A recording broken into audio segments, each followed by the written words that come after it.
Shalom, meus queridos e amados irmãos, a graça e a paz. Aqui, pastor Ilmar Sattler César. Falamos ao vivo de Caldas da Rainha, estado de Leiria, Portugal. Aqui sou pastor superintendente da Igreja Assembleia de Deus Fogo para a Europa, ADEFE, fundada e dirigida pelo pastor Abraham Robson Ferreira. Apenas 13 anos de vida tem esse ministério, já chegamos a 7 países e mais de 30 igrejas. Estamos também falando aqui pelo Centro de Excelência da Educação Cristã, que é o seminário aqui da ADEFE, e pelo Centro Bereshit de Cultura, que é o seminário que nós criamos no Brasil em 1992, e de lá para cá tem ensinado e disseminado a cultura bíblica, repito, bíblica, não é teologia, é Bíblia, e nesses anos todos formamos mais de 500 pessoas para a obra de Deus. Estamos aqui na Portugal, depois de 35 anos de serviço no Brasil, na Igreja Ministério Tabernáculo, e aposentamos pela Rede Estadual de Ensino de Minas Gerais como professor e viemos para a Europa. E aqui estamos trabalhando nesse curso de especialização bíblica. Esses cursos de especialização bíblica são cursos curtos, de 9 matérias apenas, que vão tratar dos pormenores de cada livro da Bíblia, detalhes exegéticos, históricos e culturais, muito importante. Quem quiser matricular nesse curso, procuro a descrição aqui no vídeo, tem a descrição, tem os nossos contatos. Nós estamos estudando aqui a especialização bíblica em Gênesis. É a 8ª matéria, já estudamos muita coisa para trás aí. Falta só uma para concluir o curso aqui de Gênesis, que é a José e Zefanat Paneia. É a última matéria. Estamos aqui na aula sobre a matéria chamada Jacó e Israel. Na aula passada nós concluímos a linha do tempo de Jacó, desde quando ele nasceu, lá naquela região de Beer-Lahai e Negueb, por ali, até a morte dele sendo sepultado em Maquipela. Morreu no Egito, foi sepultado em Maquipela. Vamos ver agora alguns detalhes da história de Jacó. Vamos ver hoje aqui o primeiro detalhe: Jacó prometeu dízimo. Lembra que Abraão foi o primeiro que deu dízimo, né? Quando ele voltou da matança daqueles reis, 5 reis contra 4, que ele matou todos, Kedorlaomer, com a tropa dele, salvou os reis de Sodoma, Gomorra, Adimá, Zeboim e Zoar, e aí saiu ao encontrar com eles Melquisedeque, e ele deu o dízimo. Melquisedeque, o dízimo veio ser instituído depois, no tempo dos levitas. Então, antes foi uma palavra profética, né? Ele deu 10% do que ele tinha capturado ali, né? E agora encontramos outra personagem dando dízimo, que é Jacó.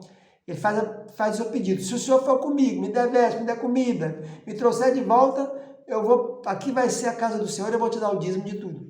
E alguém diz: ele prometeu, mas não cumpriu. Ele prova aqui que ele cumpriu. E aqui então diz: certamente vou te dizimar, dizimando, dizimarei. É o que está aí. O verbo é o verbo aser, azar. Azar é o verbo para dizimar, entregar o dízimo. Aparece 9 vezes no Velho Testamento. E aqui em Gênesis 28, 20 parece duplo. Ele vem azar.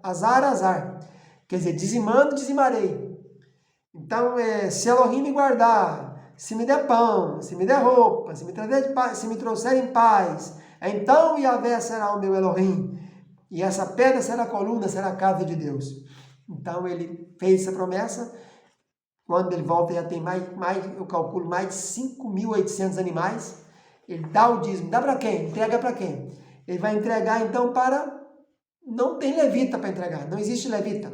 O levita vai sair do lombo dele. Jacó vai ser pai de Levi. E depois, então, Levi vai ter 3 meninos: Gerson, Coate e Merari. E dos coatitas, gersonitas e meraritas, vamos ter os levitas, que são filhos de Levi. Então, se Abraão entregou para Melquisedeque, ele entrega para quem? Quem é mais próximo dele. E que é o irmão dele, Esaú, que não precisava e nem queria. Mas para cumprir a palavra profética, para cumprir o voto que ele fez, então em Gênesis 33, 10, ele diz: eu vi o teu rosto e contemplei o semblante de Elohim. Entendeu? Você para mim é como se fosse Deus. Eu vou entregar a você. E insistiu com ele, que ele não queria. Falou: não, meu irmão, tem manto, eu não preciso disso não. Fica para você mesmo. Só de homem tem 400.